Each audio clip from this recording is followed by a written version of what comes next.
The ruling National Democratic Alliance, that is the NDA, led by the Bharatiya Janata Party, is maintaining suspense over the appointment of Deputy Speaker of the Lok Sabha, after NDA's nominee Om Birla was re-elected as a speaker on Wednesday. Attention shifted to the standoff between the government and the opposition regarding the deputy speaker post. The opposition is hopeful of securing this position, which has been vacant throughout the 17th Lok Sabha. In the 16th Lok Sabha, M. Thambi Durai of the AIADMK, then a BJP ally, held this role. Hello and welcome. This is Akanksha and you're watching HW News English. The government and the opposition are at impasse, with the opposition demanding that one of their members should be elected as a deputy speaker. This deadlock has resulted in opposition withholding unconditional support for the NDA-backed Om Birla, leading to an election after the Congress MP K. Suresh filed his nomination for the speaker's post. Union Ministers Rajnath Singh and Kiren Rijiju have engaged with the opposition to secure support for Om Birla, but have not confirmed that the opposition's demand will be met. Opposition leaders indicated that discussions on the deputy speaker position would occur separately later, though no date has been yet announced or set. Now let's understand what the Constitution says about the deputy speaker.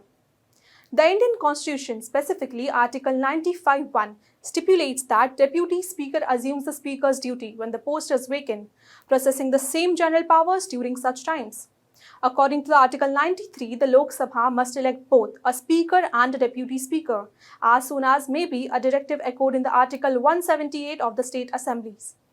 While the Constitution mandates these appointments, it does not specify a timeline, allowing the government to delay or forego appointing a deputy speaker. Despite this, constitutional experts emphasize that phrasing shall and as soon as may be in Articles 93 and 178 underscores the necessity and urgency of these elections. Article 93 states that the House of the People shall, as soon as may be, choose two members of the House to be respectively Speaker and the Deputy Speaker. Article 178 contains the corresponding provision for the Speakers and the Deputy Speakers in the state assemblies. Now, what are the rules for the election of a Deputy Speaker? In the Lok Sabha, the election of Deputy Speaker is an important procedural event, governed by clear rules and traditions. Both Speaker and the Deputy Speakers are elected from among the Lok Sabha members by a simple majority of those present and voting. Typically, the Speaker is elected in first session of the new House, usually on the third day following the oath-taking ceremonies. The Deputy Speaker's election generally occurs in the second session, though it can be held in the first session if needed. Delays beyond the second session are rare and occur under unavoidable circumstances. Rule 8 of the Rules of Procedures and Conduct of Business in the Lok Sabha stipulates that Deputy Speaker's election date is fixed by the Speaker. The Deputy Speaker is elected once a motion of proposing their name is approved.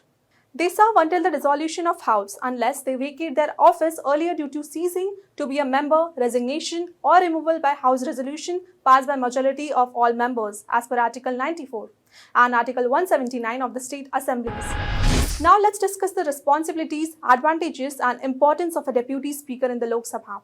The Deputy Speaker should behave as the preceding officers. In case of any leave or difficulties of the Speakers, the Deputy Speaker should hold the office until any other member are selected for office of the Speaker, power of Deputy Speaker of the Lok Sabha.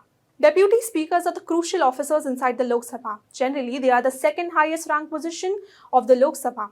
Especially in the absence of a Speaker, they will get extra power to balance the House. They should control decorum and discipline inside the Lok Sabha. In absence of a Speaker, the Deputy Speaker can join the meeting in the House of Parliament, both as Speaker and as a Deputy Speaker. Sometimes, the Deputy Speaker is present in the Parliamentary Committee. In that case, the Deputy Speaker becomes the chairperson of that committee.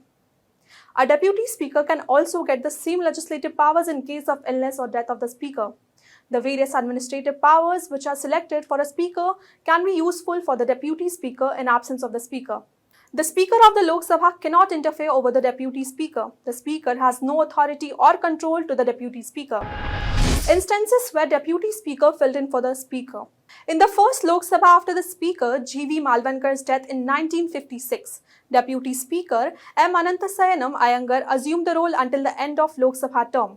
Similarly, during the 13th Lok Sabha, when the Speaker GMC Bala Yogi died in 2002, Deputy Speaker PM Saeed served as acting Speaker for 2 months until Manohar Joshi was elected. Now let's discuss how often opposition leaders have the post of Deputy Speaker of the Lok Sabha. In the Lok Sabha, the position of the Deputy Speaker has frequently been held by the opposition, reflecting the importance of bipartisan representation in the parliamentary proceedings. During the Congress-led UPA 1 and UPA 2 governments, the post was held by the opposition, with Charanjit Singh Atwal of Shiromani Akali Dal and Kariya Munda of BJP respectively. Under Atal Bihari Vajpayee's premiership from 1999 to 2004, PM Saeed of Congress served as a deputy speaker, a role he also held during the short-lived BJP government, that is from 1998 to 1999. There was no deputy speaker during a year-long United Front government led by I.K. Gujral. Between 1996 and 1997, BJP's Suraj Bhan held the post when H.D. Deve Gowda was the Prime Minister. In the 10th Lok Sabha 1991 to 1996 under Prime Minister P.V. Narasimha Rao, S. Mallikarjuna of the BJP was the Deputy Speaker. During Chandrasekhar's tenure as Prime Minister, Shivraj Patil of the Congress served the role.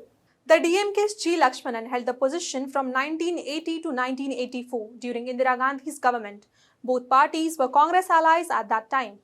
Notably, Gode Murhari of Congress was Deputy Speaker from 1977 to 1979 during the Janata Party government.